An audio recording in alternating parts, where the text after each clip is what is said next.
আল্লাহ বান্দার গুনাহ মাফ করে দেয়। জোরে বলেন না সুবহানাল্লাহ।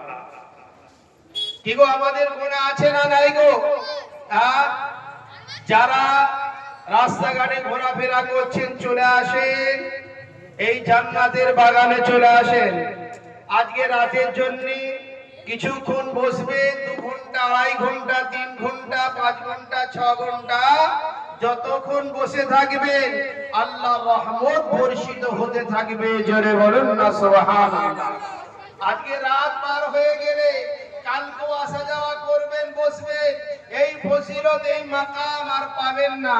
শুধু অনলি ফর আজকে রাতের জন্য আল্লাহ এটা জান্নাতের বাগানে পরিণত করেছেন। আর জান্নাতের বাগানে বসলে আমার আল্লাহ বলছে তার সাগীরা গুনাহ আমি আল্লাহ এমনিতেই মাফ করে দিই। জোরে বলেন না সুবহানাল্লাহ। আমরা